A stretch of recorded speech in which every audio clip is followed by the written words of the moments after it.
Letra B. Ela representa quantas espécies na evolução humana e quais são elas? 5. Os australopithecus, os homens habilis, os homens erectus, os homens neandertais e os homens sapiens, certo? Faça uma pesquisa e identifique cada uma dessas espécies. Vamos lá. Certo. A escala evolutiva dos hominídeos. Os australopithecus, que eram os macacos do sul, né? Era um bípede semi-ereto e existiu há 4 milhões de anos atrás. Atingiu 1,5 metros de altura. Possuía o polegar invertido, facilitando o manuseio dos objetos. Capacidade craniana entre 380 e 550 centímetros cúbicos. Era carnívoro, certo? Os homens habilis, mais conhecido, né, o seu conceito de homem habilidoso, né? Características físicas semelhantes aos australopithecus. Viveu cerca de 2,5 e 1,5 milhões de anos atrás.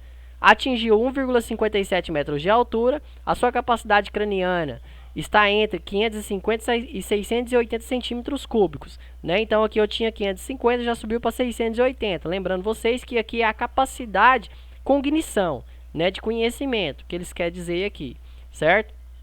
Foi o primeiro a construir e utilizar ferramentas feitas de pedra lascada e inclusão de carne na alimentação, certo? Então os homens hábeis aí, né, foi o primeiro a construir e utilizar as ferramentas feitas de pedra lascada.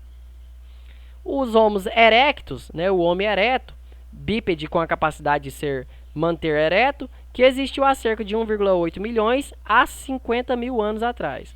Atingiu 1,70 metros de altura.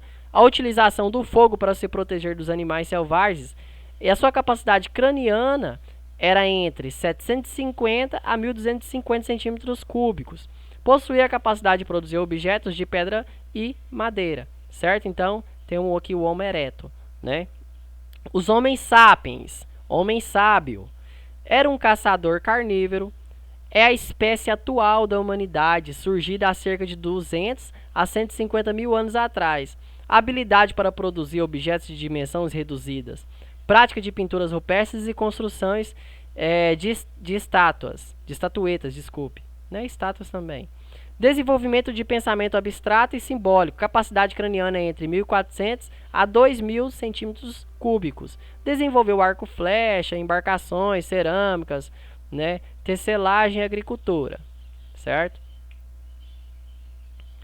E os homens neandertais, né? Que era para me ter falado antes, né, dos homens sapiens, mas vou falar sobre os homens neandertais, certo? O hominídeo com o corpo completamente adaptado ao frio, né? A altura de 1,5 e 1,65. A sua localização era no norte da Europa, né? Oriente Médio e sul da Sibéria, regiões extremamente frias durante as glaciações. O volume cerebral dele chegou a atingir 1.600 centímetros cúbicos de cérebro. O volume cerebral maior que o do Homo sapiens se justifica pela relação massa cefálica x massa cerebral. Mas certo, pessoal, né? Não é que eles foram, né, mais inteligentes, né, cognitivamente do que os homens sapiens de hoje. Lógico que não, né? Segundo a evolução, tá? Eles falam os homens sapiens aí, segundo a evolução, né?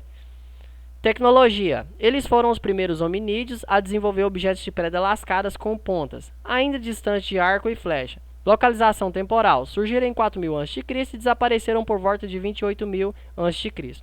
Portanto, eles coexistiram com o Homo sapiens.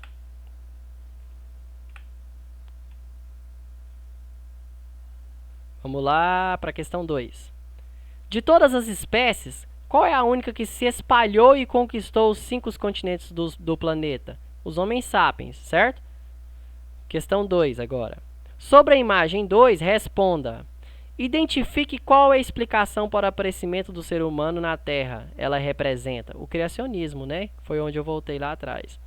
Sobre esta explicação do surgimento do ser humano na Terra, cite 2 exemplos. Aí eu tenho a mitologia grega, a mitologia guarani como exemplo, tá?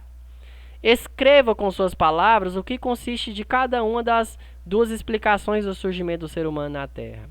A teoria evolucionista, né, era para você escrever aí com suas palavras, mas vamos dar uma abordada aí, né, um feedback.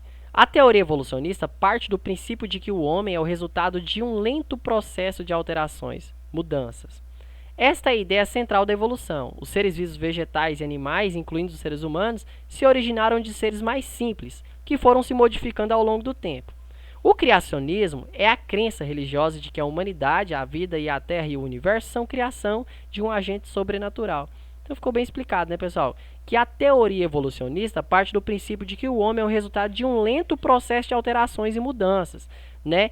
Esta é a ideia central da evolução. Os seres vivos, vegetais, animais, incluindo os seres humanos, se originaram de seres mais simples que foram se modificando ao longo do tempo, né? E o criacionismo, que é o que eu acredito, né, é a crença religiosa de que a humanidade, a vida da Terra e o universo são a criação de um agente sobrenatural que é o nosso Deus, certo? Quarta questão. Do mesmo modo, como a história foi dividida em períodos ou idades, antiga, né, média, moderna e contemporânea, os estudiosos realizavam uma periodização da pré-história. Né? Vocês lembram da periodização do tempo, como nós fizemos na nossa aula anterior? Embora esta seja constantemente questionada, entretanto, os estudos pré-históricos, propriamente ditos, tendem a considerar os dois períodos paleolíticos e neolíticos. No quadro a seguir, identifica as características dos dois períodos. Então vamos para o paleolítico.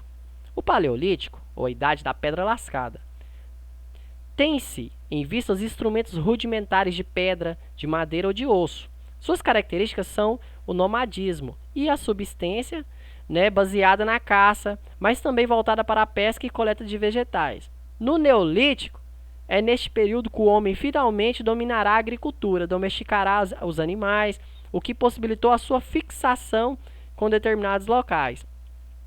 A sedentarização do homem a partir da agricultura e a pecuária, né, criará bases para uma sociedade mais complexa, haja vista do crescimento populacional vertiginoso que o acesso constante a alimentos proporcionará.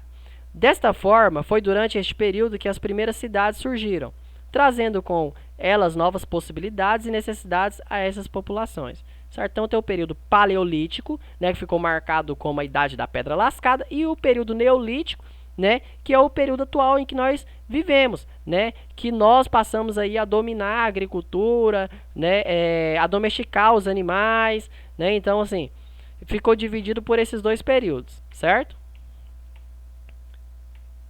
E vamos para a nossa quinta questão. A agricultura levou ao sedentarismo e, simultaneamente, às primeiras tentativas da domesticação de animais.